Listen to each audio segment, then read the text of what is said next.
Hello, कैसे हैं आप सब। हमेशा की तरह फिर से एक नई वीडियो लेके आ गई हूँ और आज बात करेंगे हम।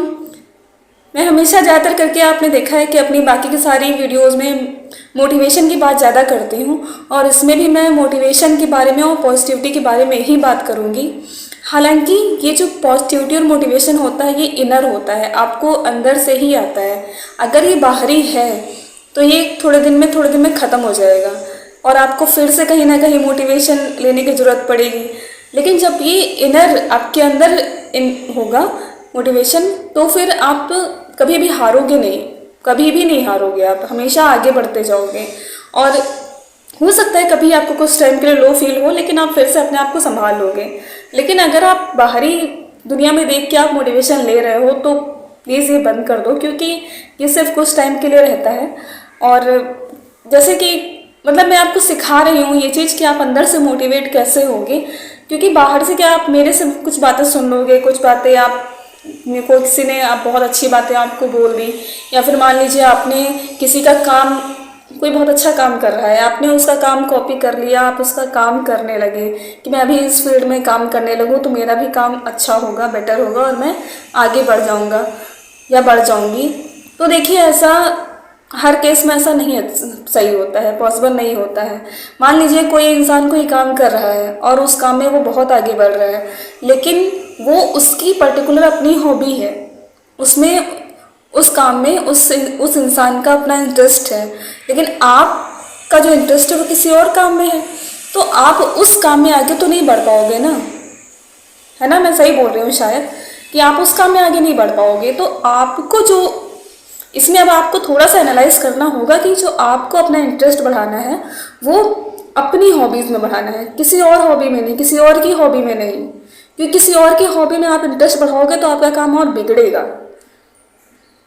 शायद ही पता है, अगर आपको समझ में आ रही हो तो प्लीज़ कमेंट करिएगा कि ये चीज़ें बहुत क्रूशियल होती हैं, क्योंकि ये चीज़ें धीरे धीरे ही इंसान को समझ में आती हैं। जब वो कहीं ना कहीं फेल होता है, कहीं ना कहीं हार मिलती है, उसको मात खाता है कहीं ना कहीं, तब वो ही आगे बढ़ पाता है और उसको ये सब चीज़ें समझ में आती हैं। बहुत बार ऐसा होता है, मतलब कोई भी कितना भी बड़ा ज्ञानी हो, कितना भी बड़ा संत हो, वो भी अपने एक्सपीरियंस से ही आपको चीज़ें बताता है। ऐसा नहीं है कि उसने आप किसी को देख लिया, किसी को कोई ऐसा कर रहा है वैसा कर रहा है तो वो चीज़ें तो अफेक्ट डालती हैं, वो ठीक है लाइफ में अफेक्ट डालती हैं, लेकिन जो एक्सपीरियंस वो खुद गेन करता है अपनी लाइफ में, जो उसके साथ खुद होते हैं उनको ही वो शेयर करता है, उनसे ही मोटिवेट होके वो आपको बताता है हर चीज़। सेम ऐसे ही अगर मैं आपको कोई बात बताती हूँ तो मैंने वो खुद कहीं ना कहीं फील करी होती है वो बात, उसके बाद ही मैं आपसे शेयर करती हूँ वो बात। तो मैंने बहुत डिप्रेशन झेला है, बहुत सारी चीज़ें अपनी लाइफ में अभी तक झेल ली हैं। हालांकि आपको लग रहा होगा कि अभी बहुत छोटी है, क्या क्या मतलब है ऐसे बता रही है, लेकिन मुझे ऐसा लगता है कि मैंने बहुत सारी चीज़ें मैंने देखी हैं अभी तक अपनी लाइफ में, और मैं जो शेयर करती हूँ चीज़ें उन्हीं को लेके ही सारी चीज़ें शेयर करती हूँ। तो इन्हीं से जो प्रेरित होकर आपको कुछ टिप्स देना चाहूँगी, अगर आप प्लीज़ अपने काम में ला पाए उनको।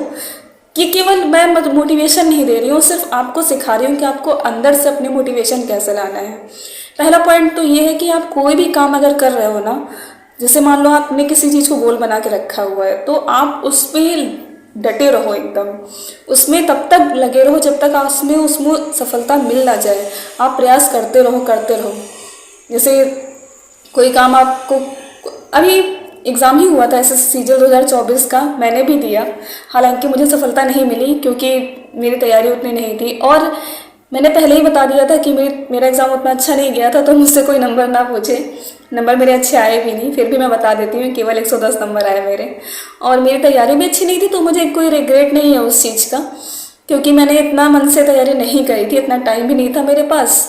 तो लेकिन मैं दुखी नहीं हूँ, क्योंकि मुझे पता है कि मैंने अपना कितना परसेंट दिया ना, जितना अपना इंसान बेस्ट, देखिए अगर कोई अपना बेस्ट देता है हर तरह से, तो ये लिख के लीजिए कि उसको सफलता मिलनी तय होती है, और अगर नहीं मिलती है तो आप एक और प्रयास कीजिए।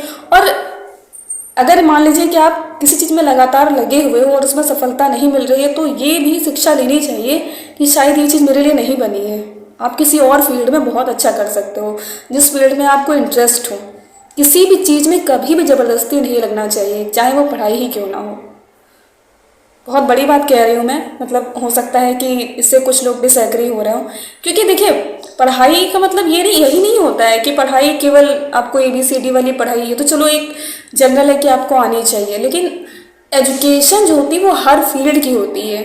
आप आर्ट्स में हो, आप किसी और फील्ड में हो, आप पॉलिटिक्स में हो, किसी में भी हो, आपको अगर जानकारी अच्छी है तो एजुकेशन वो हर फील्ड की होती है। और आपको एजुकेशन जब हर चीज़ की अच्छी होगी तो फिर आप तो आगे बढ़ते ही जाओगे। तो फिर ये डिपेंड करता है कि आपका इंटरेस्ट किस में है। तो सबसे पहले तो आपको अपने इंटरेस्ट को पहचानना है, उसके बाद उस फील्ड में आगे बढ़ना है। तो पहले अपना टारगेट सेट करना है, उसमें आगे बढ़ना है आपको। टारगेट सेट करने के लिए अपना पहले इंटरेस्ट जगाना है, जगाना नहीं है मतलब पहचानना है किस चीज़ में इंटरेस्ट है आपका। दूसरा पॉइंट ये है कि आप अगर फेल भी होते हो तो भी उसे छोड़ना नहीं है, क्योंकि फेल तो यार मतलब वो तो ज़िंदगी का नियम है। कोई आप किसी काम में कोई आपसे गलती हो जाती है और उस काम को छोड़ तो नहीं दोगे ना आप, है ना। वो काम तो आप करोगे ना दोबारा, कि पता चला कि आप बीमार हो गए और आपने जो है दवाई नहीं ली आपने और आप और बीमार हो गए, तो ऐसा नहीं करते ना कि मतलब मरने होने का इंतज़ार करोगे आप, ऐसा नहीं, कोई नहीं करता है ना। दवाई लेता है हर इंसान और फिर से जीने की इच्छा रखता है। तो जब आप फिर से जीने की इच्छा रख रहे हो तो इसका मतलब है अपने काम में भी, अपनी लाइफ में भी, हर चीज़ में उसको पुनर्जीवित करने की कोशिश करो, आगे बढ़ने की कोशिश करो। प्लान बी भी हमेशा तैयार रखो साथ में, अगर प्लान ए सक्सेस नहीं हो रहा है तो उसी चीज़ में। और बाकी मैंने पहले ही बता दिया कि इंटरेस्ट अपना पहचानना है। तो ये हो गया 2 पॉइंट। थर्ड पॉइंट ये है कि जब ए और बी भी काम ना करें तो जो, जैसा कि मैं हमेशा बताती हूँ कि वो तो खैर आपका एकदम प्रायोरिटी वाला होना चाहिए कि श्रद्धा। अब श्रद्धा को गलत वे में मत लीजिएगा। श्रद्धा का गलत वे मतलब ये नहीं कि जाके पूजा करनी है 4 घंटे, घंटी बजानी है, नहीं नहीं, ऐसा कुछ श्रद्धा का मतलब नहीं होता है। श्रद्धा का मतलब होता है आप जो कर रहे हो उसके लिए भी इक्वल फेथ रखना, जो कर रहे हो उसको पूरे मन से करो। यकीन मानिए अगर आप अपने इंटरेस्ट के साथ और अपना बेस्ट दोगे किसी काम में तो आप कभी उस काम में फेल नहीं होगे। तो ये 3 पॉइंट थे। आगे के पॉइंट्स और बताऊंगी, अभी जो मन में आएंगे बताए मैंने पॉइंट्स, और अपने ही एक्सपीरियंस से सीखिए। मतलब जो लोग, अच्छा लोग ये भी करते हैं ना कि जो लोग इससे बहुत ज़्यादा सफल होते हैं लोग उन्हीं को ही फॉलो करते हैं। ऐसा नहीं होता भाई। जो फेल होते हैं कभी उसके पास ही बैठो, उनसे पूछो कि उनकी लाइफ के एक्सपीरियंस क्या रहे, कैसे वो फेल हुए, क्योंकि एक्सपीरियंस तो वही बता सकता है कि मैंने क्या क्या गलतियाँ करी। सफल होगा इंसान उससे भी एक्सपीरियंस दो, क्योंकि वो गलत बताएगा कि मैंने ये गलती करी थी फिर मैंने ये सुधार किया, लेकिन इंसान क्या गलतियां करता है उनसे भी एक्सपीरियंस लेना चाहिए। कोई भी चीज़ कभी भी एकदम बेकार नहीं होती। ऐसी बहुत सारी बातें जो आप सुनोगे देखोगे तो फिर आपको हर चीज़ में कोई ना कोई गूढ़ बात देखने को मिलेगी, सुनने को मिलेगी। तो उन सब बातों पे ध्यान दीजिए, सारी पॉजिटिविटी को अपने अंदर ग्रैस्प कीजिए।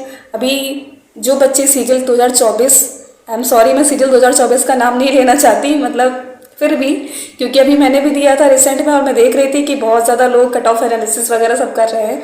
तो प्लीज़ अगर जिनको नहीं लग रहा है कि क्लियर होगा वो अपना आगे के लिए तैयारी करें। प्लान भी है ना अभी कुछ ना कुछ, तो उसके आगे के लिए तैयारी करें। डर और जो भी निगेटिव फीलिंग्स आ रही हैं उनको छोड़ें और best of luck for your future. Tata.